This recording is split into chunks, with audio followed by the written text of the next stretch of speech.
All right. I just have to check the length here. 1, 2, 3, 4, 5. Okay, so we're at the top of the hour, but we're doing pretty good. Let me try to get to the point more here.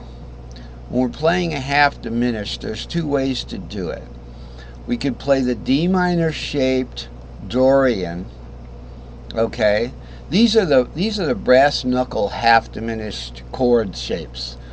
You can, so where you see where the 4 green dots are, that would be like in the C box. That would be like, put your fingers on those things, and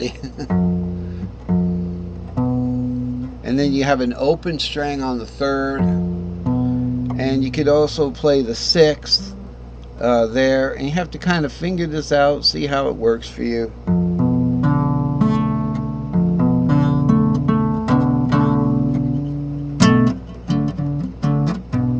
I have a band-aid on. It keeps falling off, so I'm not taking this off because it hasn't fallen off.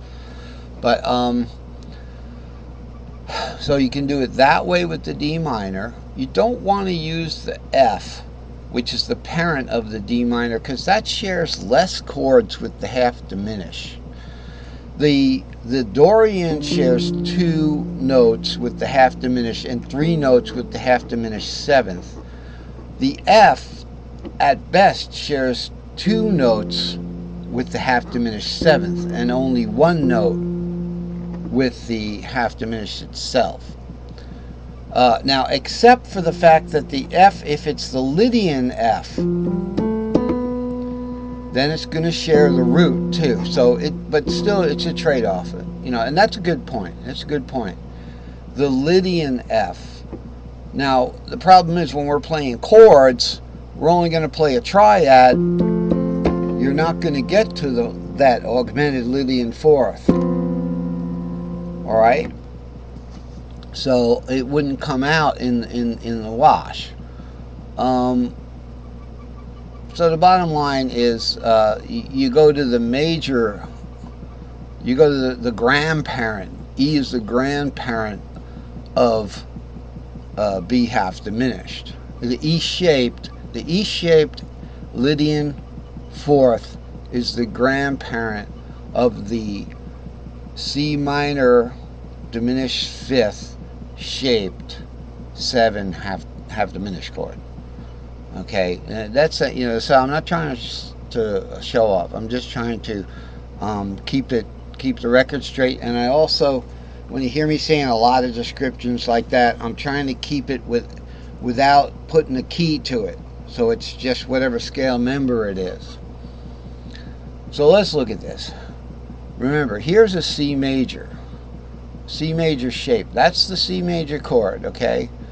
5 root 3, 5 root 3. It's got a little D shape up here, and it's got a little E shape down there, right? But we don't strictly call this an E shape. We just call it second inversion.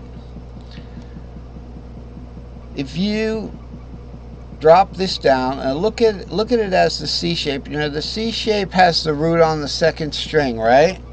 And play your C shape chord. All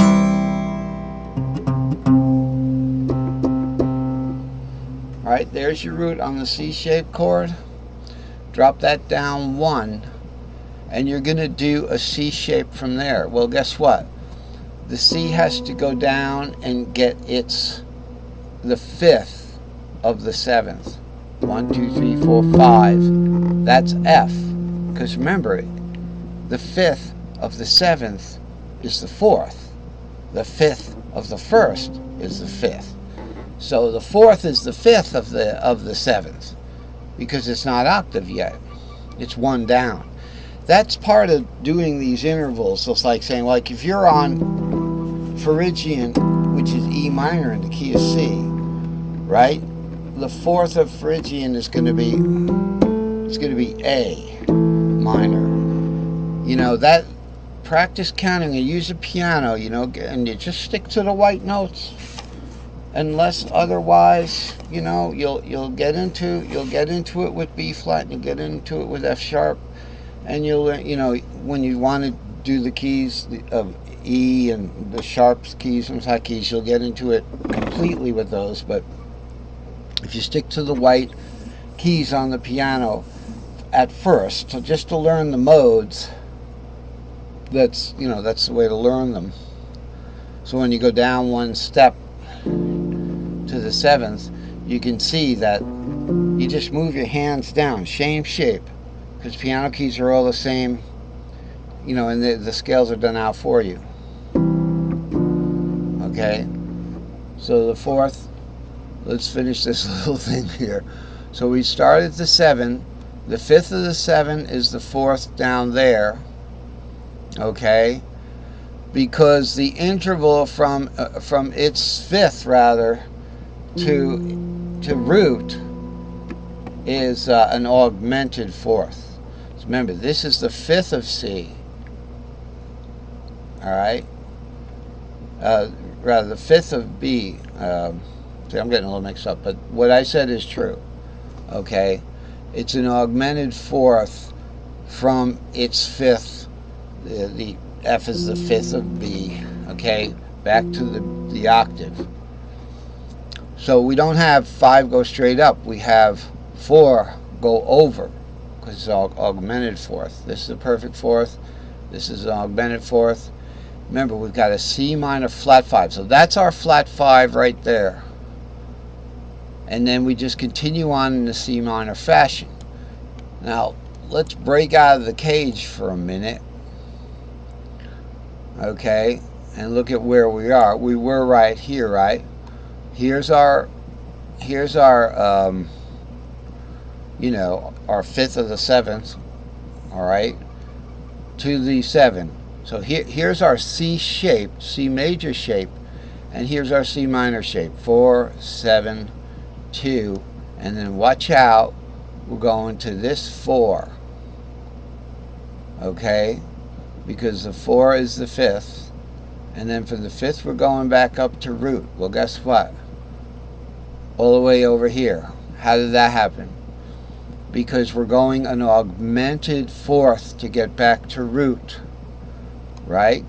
Because Dorian is the key of D minor, so back to the B would be from F sharp, but we're going from F natural, so that means we have to go, here's 3rd, because of the tuning warp, 4 to the 6, 1, 2, 3, here's the 3rd, here's the 4th, 4 to the B flat, and here's the augmented 4th.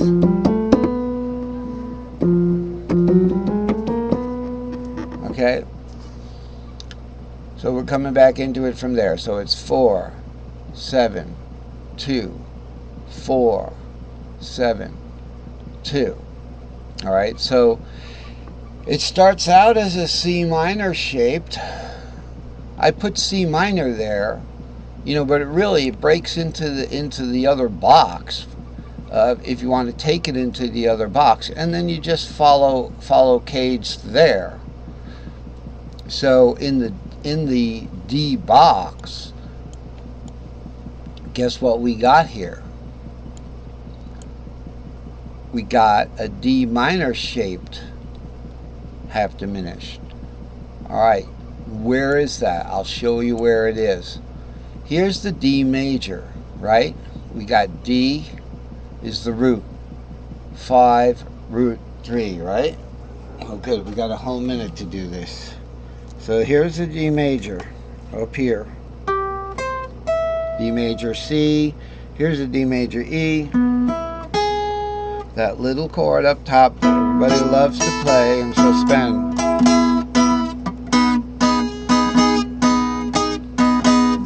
Alright, now look at this. It's saying it's a D minor shaped half diminished. There's 7. If we wanted a D minor shape, I'm going to use the drawing tool for this. We might run out of time, but here's your D minor shaped B minor. You see?